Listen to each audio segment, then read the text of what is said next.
Good evening, ladies and gents.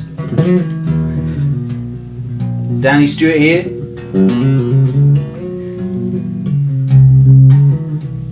For BassJapanDirect.com.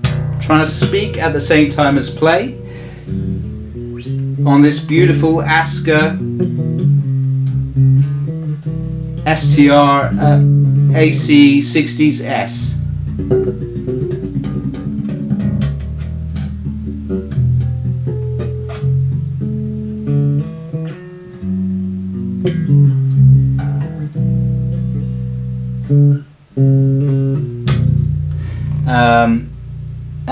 My God, what an instrument.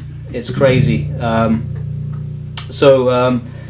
can see it's got a lot of knobs and controls and switches on it, this is called the AC60 because it's Aska classic style 60s spec. So this is an older body with a rosewood fretboard on a maple neck, and it has 60s positioning jazz pickups. This one is a special custom order one because it has the added humbucker in the middle. And if you switch this switch all the way up, that takes you into humbucker mode, and that's your humbucker volume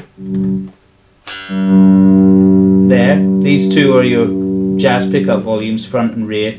That's your humbucker volume, and it's got active and passive modes. So let's just stay in humbucker mode. Wow. And this is these are your tone controls. So you got treble, mid, bass on the Aguilar OBP3. So I'm just going to go with the treble and bass up and the mid at notch. Master tone up.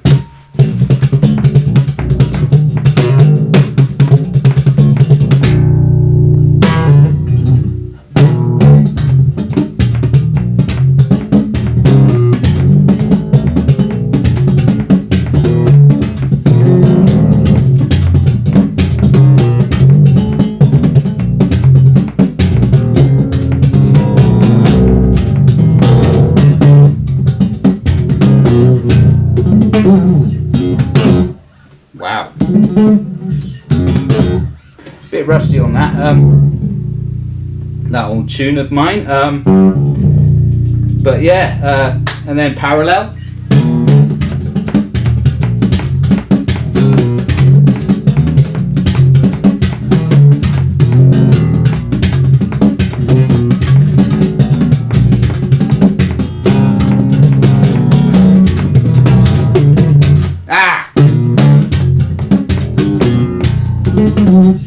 Needs practice, but you get the idea. So that is how that sounds in the humbucker mode. Let's go back to the jazz mode.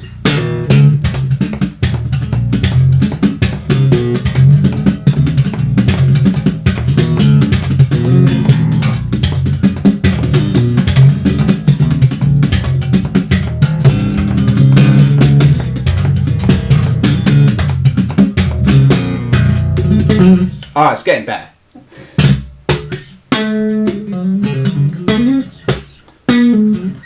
Yeah, very nice. What a beautiful bass.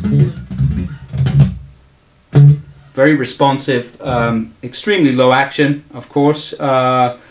STR precision build quality is, you know, the string trajectory and everything. Just the accuracy of the build and engineering is among the finest that you're ever going to get.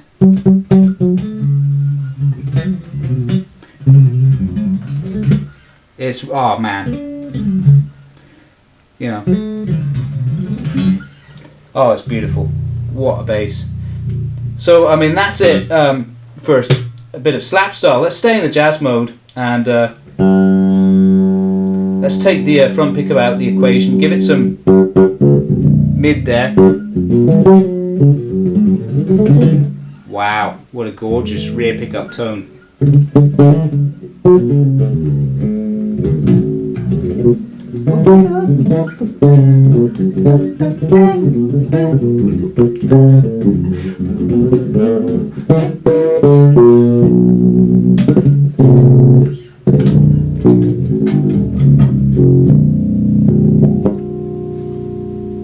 Wicked. So that's with the mid switch. So that'll be with 400 hertz, 300 hertz boost. So that's 400, 300 and 600, I think. So that's 300 boost, 600 boost.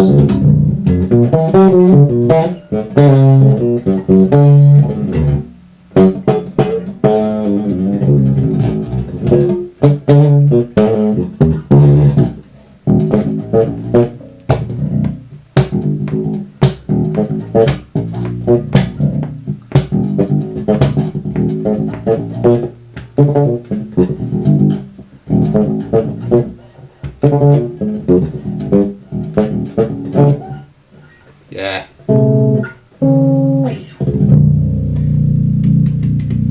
So you know the tonal combinations that you can get, and then the other thing is if you go back to balanced on the master tone. So that's your mid switch, right? Let's take the mid back to notch. On your master tone, you've got a pull switch which gives you series for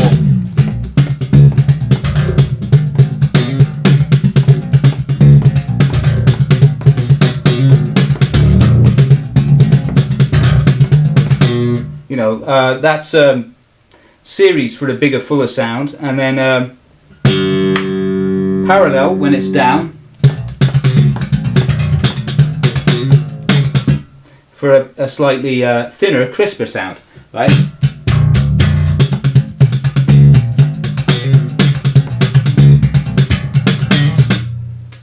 Very, very nice.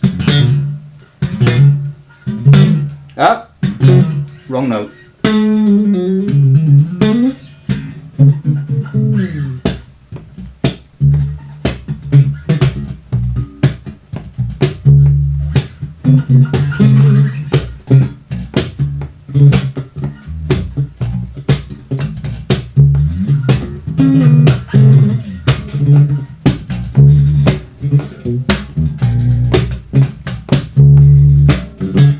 Yeah, it's really fun. Very responsive.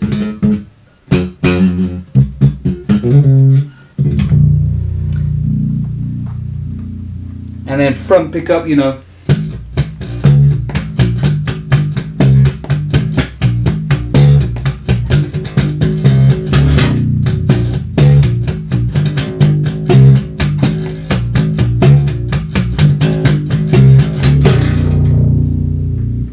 That's with the bass and the treble full up and the mid at notch again in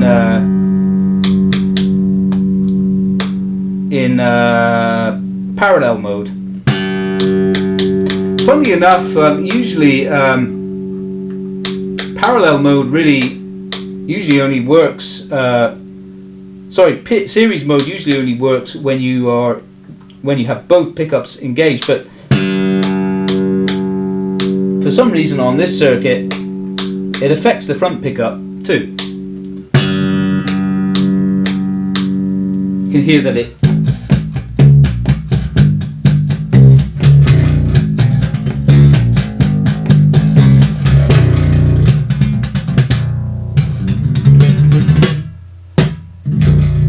so it's nice.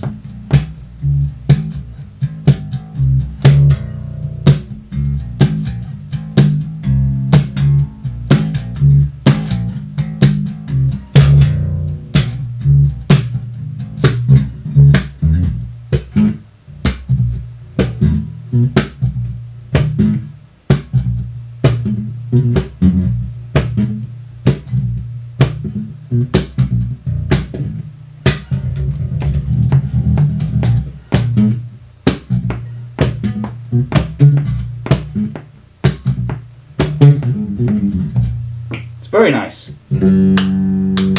So a lot of versatility there. It also has a passive mode. This is your active passive switch. And of course the master tone works in passive mode, whether it's switched for parallel or series, doesn't matter. It still works. As does the mode switch. You can still go into all pickup mode or humbucker mode. You know, everything still functions except for the mid switch, of course. That's not going to work because you're not engaged with the preamp when you're in passive mode. And when you're in active mode, of course, you need to have the mid turned up on the preamp in order for that to work. Yeah, man. I love it. I used to one of my first divisor basses actually was the made by Aska. It was an AC60S, and the 70s model, of course, will have a maple fretboard and an ash body and 70s positioning pickups. So yeah, this is gorgeous though. This is the tonal scope on this. Let's go into full pickup mode. Honestly speaking, I don't think full pickup mode has that much difference to just jazz mode. We'll just switch between the two. So we'll have the mid at notch, bass and treble boosted, and the master tone all the way up.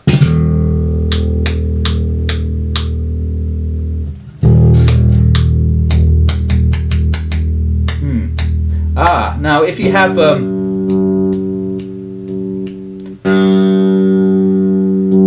yeah, if you have the humbucker in series mode,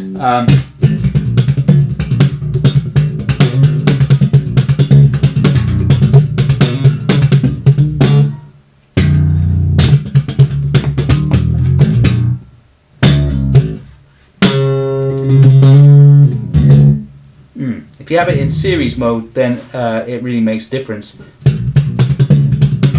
And then back to jazz.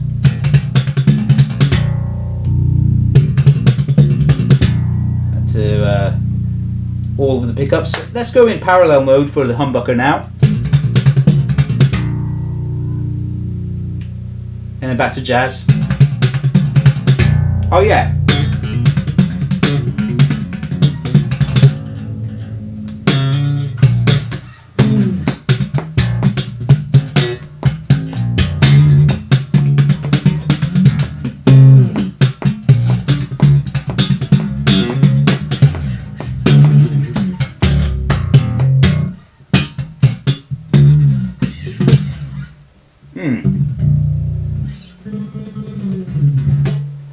Yeah, it's really it is very different actually in either mode. Okay, so let's do that, and then yeah. So that's all of the pickups. Humbucker, jazz, all of the pickups again.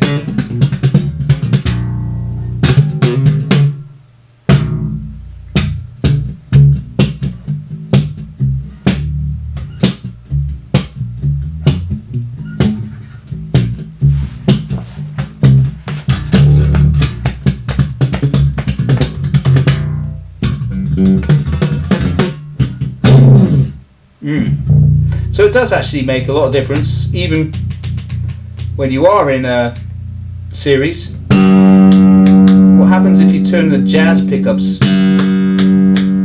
series?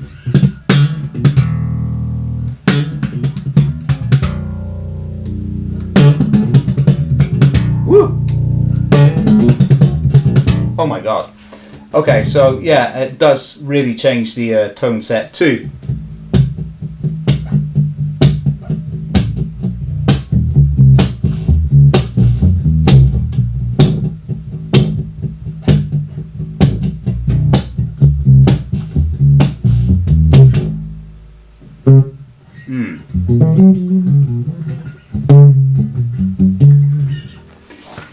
Yeah, what a bass. And this is not so heavy either.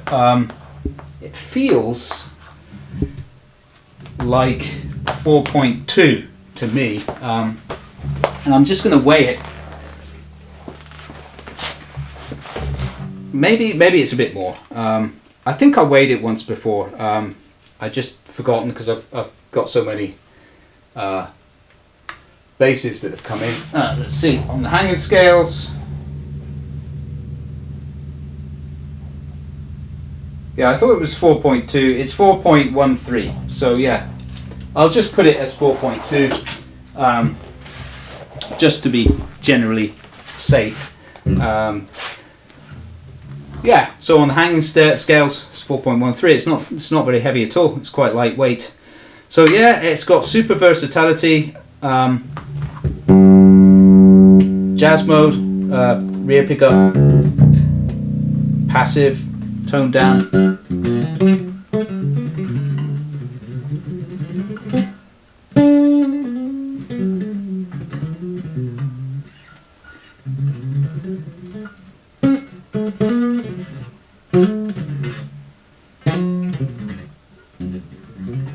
Ah.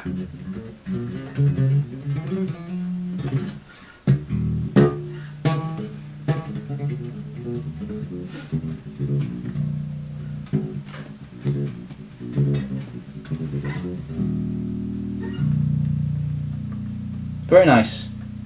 Back to active. Yeah.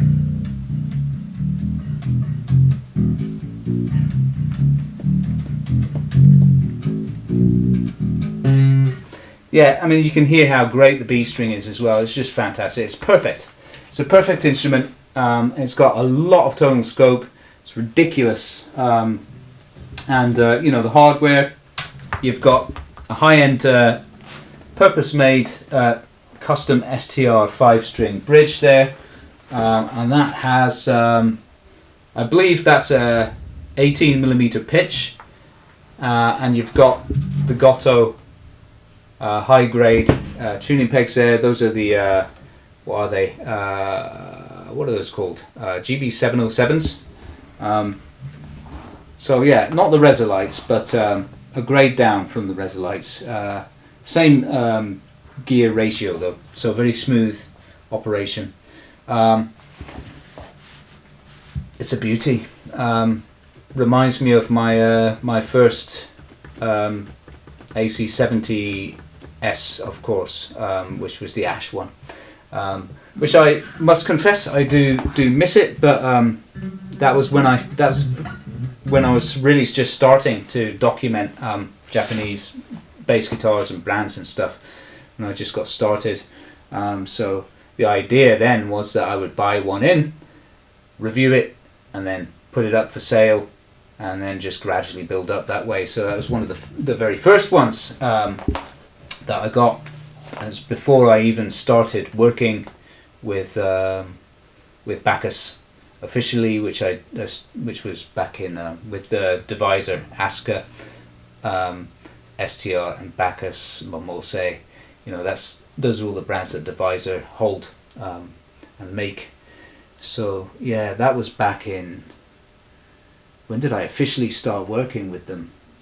I started doing demos with them in 2013, and then I started selling them. I think that was 2015 that I finally got the ability to start selling them. So that was after, and then they had discontinued this model by then, unfortunately. Yeah, I do wish they would bring this out again. The closest thing that you can order now is the STR CS series. It's basically the same, but it's got a sloping headstock, and it's got the full-on STR high-end neck. Like it's a higher grade build than this, and it's got the STR contouring at the heel, which is a more modern cut. Yeah, but still, yeah, man, this is amazing. This would have been like Brand new, this would have been something like 340,000 yen. I remember my standard 70s one was 280,000 yen brand new, and that was on sale. It was like 20,000 yen off or something at the time. So yeah, still pretty pricey, but considering the way they play, the perfection of craftsmanship, finish and everything, well worth it. Well worth it. So this one's immediately available and it's linked below in the description. Alright, thanks a lot for watching, guys, and sorry it's been such a long one, but there's a lot of stuff to explain on that, isn't there? Is there anything I didn't go through there? I didn't go through the scale length. Scale length is 34 inch. I didn't go through the nut width either. I believe, if I'm not mistaken, it is, let me just get the calipers here. I believe that it's 40, probably 45, 47. So it's the same as a Dragonfly or an Atelier Z. 47mm nut with a thin D grip. It's very comfortable. Absolutely beautiful. Wonderful instrument. I shall enjoy playing it until it sells. So cheers, guys. See you for the next one.